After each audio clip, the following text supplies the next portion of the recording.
All right, let's get this show started! Arman Tsarukyan is staying very busy even without a UFC fight on the horizon. With the May 30th matchup already on the books, Arman has already been announced for another wrestling match on June 13th against former interim UFC lightweight champion Tony Ferguson. Before he faces Ferguson, Arman is set to take on influencer wrestler Keelan Muggsy Jimison at RAF 9. Should all of these bouts go forward as scheduled, Arman will have wrestled for RAF 6 times in 6 months. He began the year with a tech fall victory over Lance Palmer, then won a pair of grudge matches with Giorgio Polas before defeating UFC Hall of Famer Uriah Faber via tech fall at RAF 8 in April. Josh Hokit is back at it again. This time he's calling for a wild 2-on-2 Hell in a Cell matchup, teaming up with Paulo Costa to take on Khamzat Chimaev and Sean Strickland. Taking to X, he wrote, "If the UFC really wanted to save the sport, we need a UFC-sanctioned Hell in a Cell 2v2 with no referees. Imagine the Incredible Hawk and Paulo Costa versus Chechen Gangster aka 25-minute crotch sniffer and the guy who talks about fighting to the death, then proceeds to spam jabs and teeps while screaming like a madman the last 10 seconds of his fights. Chance to take out a foreign terrorist and a domestic terrorist in one night. Paulo and I do it for Jesus, DJT, and the free world. We are all close to the same size when not cutting weight. Fight to the death. Winners get Conor level money the rest of their careers." Costa replied, writing, "Actually, I don't think anyone wants to be at Chechen sides." It seems Dricus du Plessis may finally have an opponent on the horizon. According to recent reports, a potential fight between the former middleweight champion and Kamaru Usman is currently being discussed and could take place in July. The matchup would see the former welterweight champion move up to middleweight to challenge du Plessis. However, no official announcement has been made, and the bout is still in the negotiation stage with several details yet to be finalized. At this point, it remains unconfirmed and should be treated as a rumor. Usman is 1-3 in his last 4 fights and has not competed since his unanimous decision win over Joaquin Buckley in June 2025. Who do you think would win this potential clash, DDP or Usman? Drop your predictions in the comments below. Johnny Walker is officially moving up to heavyweight.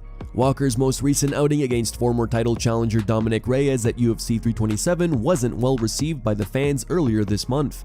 In what was expected to be a back-and-forth battle with the potential highlight reel finish, Walker and Reyes opted for a slow-paced fight that left the Kasaya Center crowd antsy. Ahead of UFC 327, Walker seemed to tease a future move to the heavyweight division after a series of harsh cuts down to 205 pounds.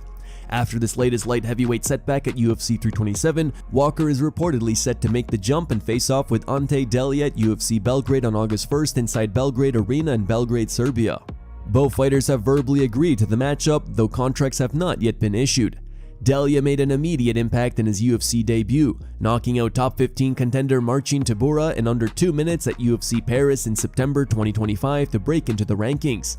However, since then, he has hit a rough patch, suffering consecutive losses to Waldo Cortez Acosta and Sergey Spivak.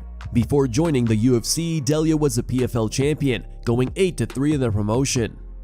It seems Jack Della Maddalena still isn't over his loss to Islam Makhachev. Speaking on MMA Junkie Radio with Gorgeous George and Goes, JDM admitted that even with a fight booked against Carlos Prates at UFC Perth this Saturday, a rematch with Makhachev is still on his mind. Despite being clearly outmatched by the welterweight champion in their first meeting, Della Maddalena said his ultimate goal is to run it back and get the win.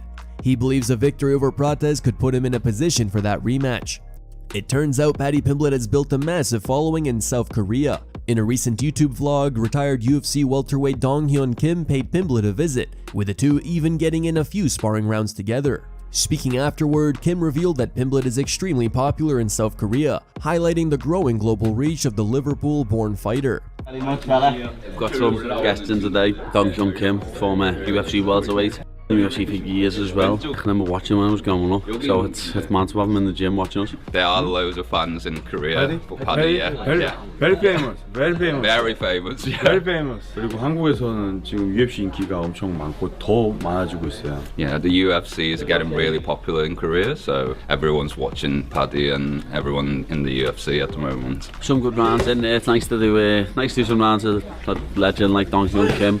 2 rounds with him and a round with his boy. Still feel like I'm getting back into it. I don't feel as sharp as I need to be. That's just why we started camp a bit earlier.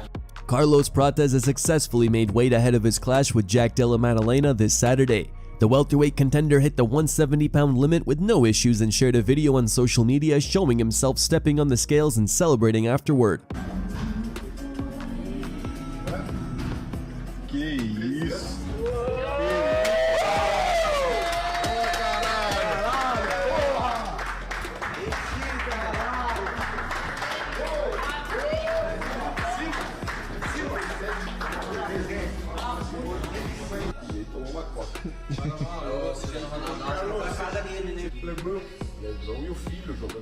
It looks like Charles Oliveira won't retire anytime soon. Oliveira's coach Diego Lima told AG Fight that the UFC's all-time finishes leader has inked a new long-term deal with the company that extends another 8 fights. Lima said, "It was a wonderful deal. There's not a single bad thing to say. It was an incredible deal. We've got fights lined up until Charles is 40 years old. So for those people who were saying he was going to retire, just wait a bit longer."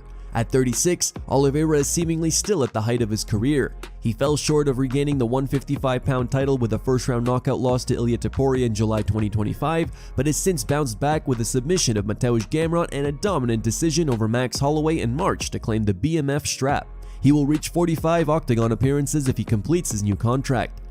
Yoel Romero isn't slowing down. At 49 years old, the Soldier of God remains as active as ever and is set to face Alex Nicholson in the main event of Gamebred Fighting Championship this Friday. Both fighters successfully made the 205-pound limit, and Romero is looking in phenomenal shape heading into the bout. Still every bit the physical specimen fans have come to expect.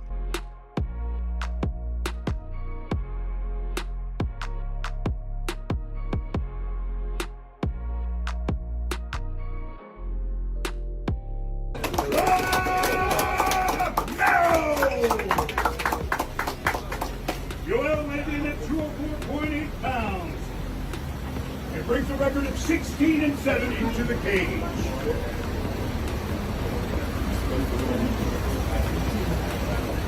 Our main event, ladies and gentlemen. This will be absolute fire. See you soon tomorrow, guys. Quick heads up guys, if you're enjoying the content, please give it a like, subscribe to the channel, and hit the hype button to help us reach more viewers. Now back to the news. Khamzat Chimaev has responded to comments made by Sean Strickland regarding a threat ahead of UFC 328, sending a warning of his own in the process. Speaking to media during a recent scrum, Chimaev laughed off Strickland's remarks, dismissing the idea that anything like that would happen.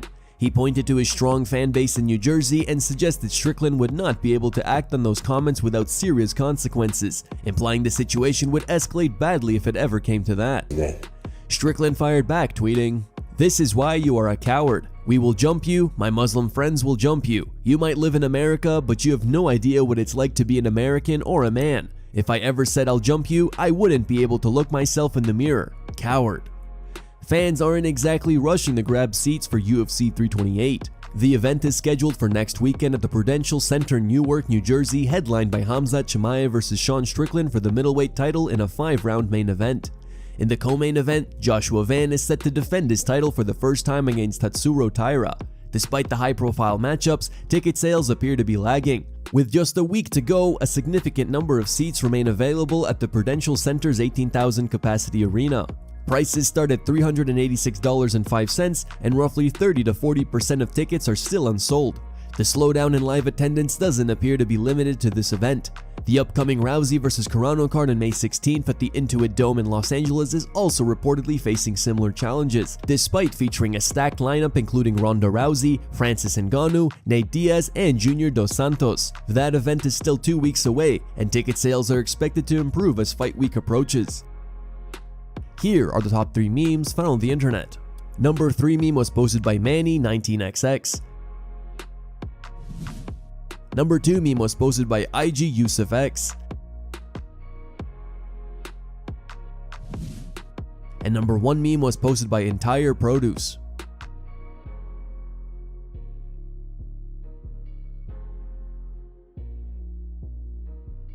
Thank you guys for watching. Don't forget to like this video and subscribe to the channel for your daily dose of MMA. Catch you tomorrow.